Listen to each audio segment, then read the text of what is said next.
Ryan Rush with Savage Spearfishing. Today we're here in Tampa, Florida, shooting with my guest, Paul, the Yeti Construction. So we went out spearfishing with some good buddies of mine, a little bit north of Tampa. Ran out to about, how far offshore we were?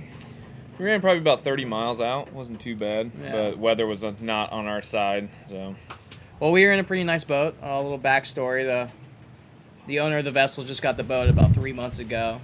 So what, a 40-foot? 30, some 38. Yeah, like 38-foot World Cat. So beautiful boat, great for the golf. He's had the boat for a while now. He's been waiting for me to get out there and shoot some fish with him. So finally we had an opportunity with our work schedules and with weather to run out there. So I hopped in the car, ran over from St. Augustine the night before, hung out with these guys. Yeah, we got in a little bit of trouble the night before. It wasn't too bad. We kept it G-rated. Got to bed by like 10, so it was nice.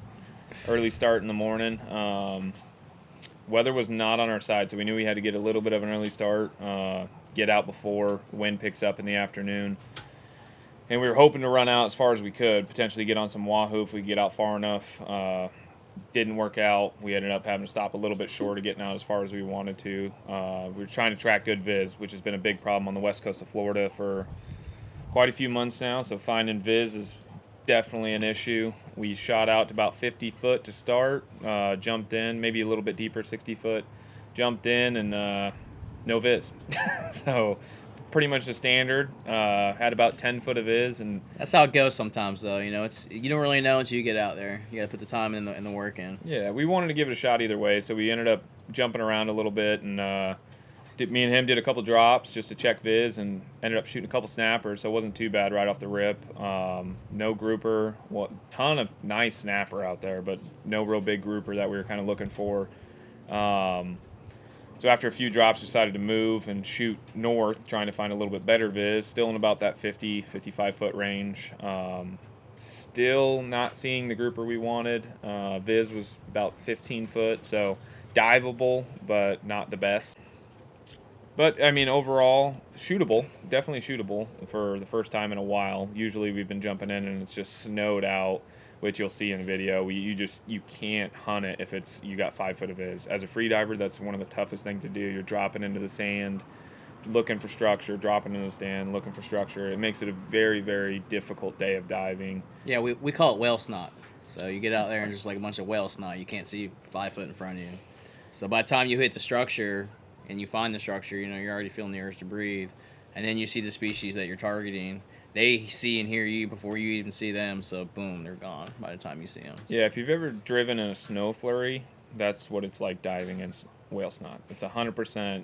You're diving into a ton of like particulate in the water that's just like a whiteout. So even though the viz actually probably was better, probably 25, 30 foot of viz, with the whale snot in it, it just distorts everything. It makes it almost impossible to dive and be effective. Once you get down and you settle in, you got a little bit of viz from side to side, which makes it easy to hunt. But usually as a free diver, you angle your drop towards structure. So you want to be able to see the structure before you make your drop. If you can't do that, then you'll end up getting to the bottom. Oh, structure's 15 foot this way, 20 foot that way. And you just cut down on your actual hunt time just getting over there. By the time you get there, you're short on a breath and you see the fish you want and you're already coming up. So definitely makes it tough. And we weren't seeing the Very fish. tough. So yeah, that was a little bit. We were seeing nice snapper all over the place. We were putting good snapper in the boat. But we decided to kind of shoot our way back in, getting a little bit shallower water, hopefully find some of those gags because the water temperature is starting to come down a little bit. Winds were starting to pick up, which also leaned that decision a little bit, I think. Right around 2 o'clock, it started picking up about 20 knots. Now, don't lie, Paul. He was in a 3 millimeter. We're in about 68, 65 degree water temperature. I'm tropical. All right, I'm always in a 5 mil. Were you cold, man? I started to get cold, towards the later part of the day always, you know what I mean? For me, anything in the 60s is not comfortable. Yeah, and for me, as soon as I get cold, I'm done diving. So I would rather be a little bit warm and toasty than be a little bit more nimble and flexible and not be as warm. Yeah, that Neptonic suit, though, man, it really keeps me warm. Big fan of it. Yeah, I'm a big fan. I dive away on a suit, and you guys are in the Neptonics, and I've worn both, and they're both absolutely amazing suits. Got nothing but props towards those suits versus a lot of other suits that I've worn over the years. Definitely a very, very well made, comfortable suit, and just keeps you warm. Yeah, definitely 100%. that 3.5 or 3 mil, whatever it was, feels like you're in a 5, definitely, and it's comfortable enough to where you don't feel restricted, which is very nice. I'll tell you, gloves go a long way in this cold water too. As soon as my hands get cold, I'm like, done.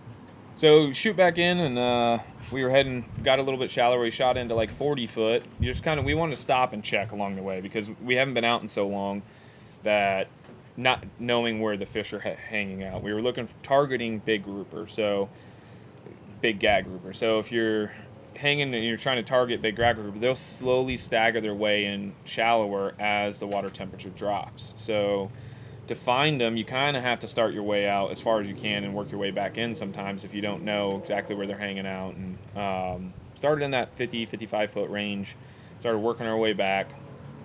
40 foot, same situation. Viz wasn't great, but started to see a little bit more gag. Out at 50 foot, we really didn't see any. At 40 foot, we started to see at least a couple here and there. Yeah. They weren't big, but they were there. Spooky, very spooky. Yeah, with the Viz, you're dropping right on top of them, and it makes it, again, you're either going to take your quick shot at them, or you're getting into the rocks and really trying to dig them out, which is what our specialty is. I mean, we can go in and get them if we need to, but if they're not there, you can't shoot a fish that isn't there.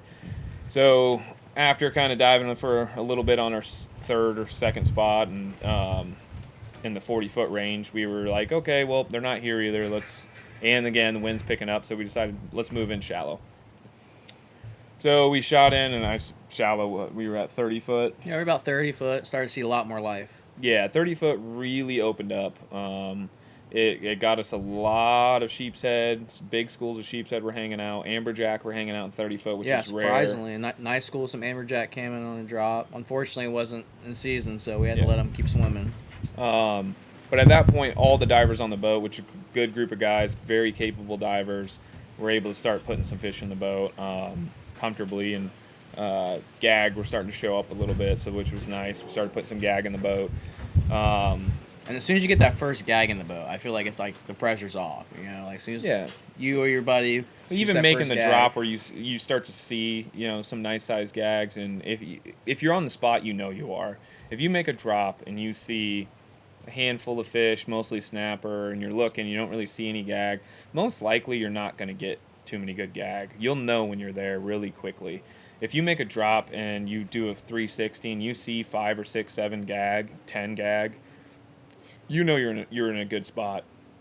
There's definitely good potential there to pick out a big boy and get him in the boat. So it's just knowing this kind of locations too. Make sure you're on the right spots, making sure you're buoyed correctly, you know what I mean? And especially in bad viz. And sometimes you're going to have to search for it, you know, like the beginning of the day, if it doesn't produce, don't stay in that same area and hit those same depth in that same area. Like run shallower, run farther out, run north, run south, whatever it might be.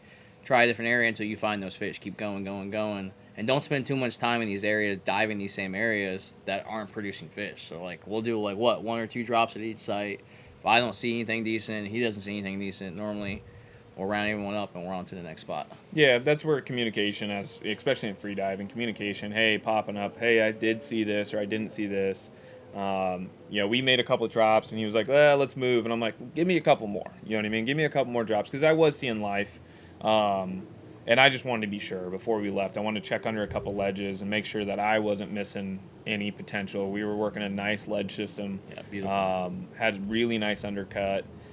So I wanted to get a flashlight and just really check in there, and sure enough, there wasn't anything. But for my peace of mind, you know what I mean, before we said, hey, let's get out of here, let me at least double take and not pass up on a big boy sitting underneath a ledge that could have been. So You'd be surprised how big of a fish can fit in such a small hole. It's amazing. Yeah, no, that's a big one, especially as you start to get into some shallower waters. Yeah. You can really pull some nice fish out of some unexpected places. I've learned that over the years that you don't overlook something just because you don't think a fish can fit. I'm not talking like a little tiny crack like that big. Like I just pulled out a little 26-inch gag out of them before. Like, Yeah, fish that you just wouldn't expect to be there either. You know what I mean? You're pulling potential hogfish in super shallow water, grouper in super shallow water. Especially, Cuberos, yeah, when the water temperature drops, you just never know what you're going to pull out. So don't overlook it and don't knock, changing spots, jumping spots, man. That's if you want to be productive in a day, be willing to move. Unless you're on that mecca spot and there's just fish everywhere and it's spread out enough to where you can work it for a good amount of time. Know when to call it. You know what I mean? Know when, hey, this spot's not going to produce. You might be able to pull one fish off, but if you've got 3-4 divers in the boat and those guys are just kind of hanging out, dropping, and you're not going to pull 3 or 4 fish into the boat on a spot, jump. Get to a new spot. You know what I mean? At the end of the day, if you can afford to run, because you're going to be a more productive day. So on one of my drops, I was coming up from my ascent, and right before I hit the surface, I always break my position and look up, make sure there's no divers or boats or anything above me. Well, surprisingly, there was this bird right above me. So as I come up, basically come up right on top of it, start flapping away. So I get back on the boat, throw a fish on deck, hanging out with Paul, driving the boat, just taking turns. And I look over to my buddy Matt, and he's coming up from his drop, and the bird's looking down in the water, just hanging out with him. Like, looks like the bird was safety in him. He comes up right probably like 2-3 feet from the bird. Bird didn't even budge, just hanging out, guiding them. Very good spotter. Definitely one of the best safeties I've seen to date. If I'm the safety, I'm not watching like that bird was. That bird was on point. And he wasn't spooked. That was what was hilarious. We were dying laughing on the boat. I'm like, dude, you got a great safety. He's like, what are you talking about? I'm like, look to your left. Like, the bird's just staring at him like 2 feet away. He's right next to him. Definitely one of those comical moments on the water for sure. I see a new mascot for the boat right there. Yeah, tried to catch him. Didn't work. Tried to do some diving with him. He tried to eat my fins, man. It's the white fin tips he tried to eat. Yeah, and ended up being pretty productive day, man, overall. For viz and weather, what it was, most people wouldn't have ran out. You're lucky enough to be in a boat with a group of guys that were, capable and willing to take on a little bit of rough weather, and ran out and started out nicer than we all expected. And then as the day went on, it picked up like we expected. And last spot of the day, we had put a 10 plus good fish in the boat, and we're pretty happy with our take. And we knew we would be eating good, so decided to call it a day and head in and kind of hunker down a little bit because we knew it was going to be a little rough and a little cold too. It definitely was a little chilly. Started running in, made it back in good time. Again, big boat makes a big difference. A good crew makes a big difference too. Like having everyone chip in and everyone takes turn driving the boat, everyone helping each other grab their gear and their spear guns when they're coming off the boat and on the boat makes a huge difference. And then afterwards, it's the trip doesn't stop when you get to the dock. Everyone goes back to the house, chips in, helps wash the boat, helps clean the fish. We have a cocktail, talk about story. Victory beers. Yeah, victory beers, talk story over about our fish stories. Yeah, but that's what it's all about, It's a team sport, and it's a team etiquette. And especially when you got a lot of fish to fillet or, a big boat to clean. That's a major process. And having, what do we have, 5 guys, 6 guys? Yeah, we had 6 that day. Yeah, we had 6 guys. So 6 guys in a boat, all of us divvying up the task. Next thing you know, an hour and a half tops. We were back home, cleaned, filleted. Everything's just done right, and makes our night easy. You know what I mean? You can have a drink in your hand pretty quickly and enjoying some fish and eating some tacos and making a good day of it. Versus you get back and you don't have that crew. It can be frustrating. I feel for the guys that captains and, you pay for a charter and that guy, you get on a boat, you run out, you get off the boat, you grab your fish and you go home. A lot of time it's filleted for you. That's great and all, but at the end of the day, when you have a team and you're going out and a group of guys that you want to go dive with, it has to be a collective unit that goes out, does the whole process. Because if you guys dip out and leave me and I'm sitting there cleaning my boat, you're not getting invited back. Filleting my fish, washing your gear, just everything that's involved in that. Even if you do pitch in, like that, it's just not fun. It's a long day. The prep before and the prep after, it's just. Yeah, a lot of guys don't realize what goes into all these charters, They think just because you book an 8-hour trip, that's an 8-hour workday for that captain or that crew. That charter for them starts days beforehand, getting the boat ready, scouting those dive sites, getting the bait, getting the chum ready, and then once you come on the boat, obviously, we're out there offshore with you, and then afterwards, we're filleting fish, we're cleaning the boat, doing maintenance, and then we're up at 5, 6 o'clock in the morning the next day getting ready to do it all over again. And then on top of that, we're trying to catch up on emails and calls from being offshore all day for business. But at least we're blessed to be able to do it and be on the water every day. Every day I get to work on the water, I consider myself blessed. Absolutely. Yeah, no, that's awesome. Most people, a day on the water's a damn good day no matter what happens, And most days you're going to do well. You're going to get some good fish and you're going to have some fun, and it makes up for any of the bad days. It's the same as anything else, but I'll tell you the trick is with your crew, though, like for our crew at least, even if the viz is bad, we don't catch any fish, the weather's terrible, we're freezing, we're still offshore having a great time. We're still we're still all together, drinking beers, talking story, not working, and just a sense of friendship and community, Yeah, no, what was really cool about this trip in particular is, Ryan gave me a shout and was like, hey, man, you want to run out on Friday? Been super busy with work. Haven't really been able to take time off like I wanted to, but I knew it was kind of the only window because our weekends have been just horrible weather for the last 7 months. As you guys can probably see with the banner in the back, the wind's been blowing. It's been bad. So he hits me up. He's like, Friday's a break. We gonna run? I'm like, yeah, all right, yeah, let's make it happen. So we take the day off, and I've never met any of the guys we were going with, which I'm okay with. He tells me it's a good group of guys. They're all capable divers. Let's go do it. So we jump on, and absolutely every guy on the boat was capable, cool dudes, willing to hold their own, great guys to be around. What makes a big difference when we got back, we pulled everything in, we started cleaning our gear. See a lot of guys kind of focus in on just their gear, their stuff, their fish, and then hit the road. None of these guys were like that. No. They all were like, hey, you need a hand, let's grab this, let's fillet the fish. Everyone's collectively taking care of everything. I'll dive with any of those guys any day of the week because Absolutely. of that situation. Because of everyone willing to pitch in, hey, let's get these done, let's get this filleted, and then divvy up the fish.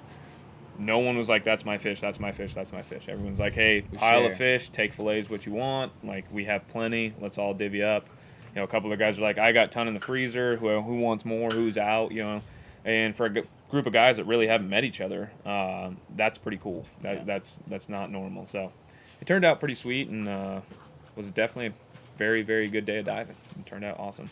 Yeah, if you're watching this, Steven, I appreciate the invite, buddy. We had a good time. Thank you, buddy. Appreciate it.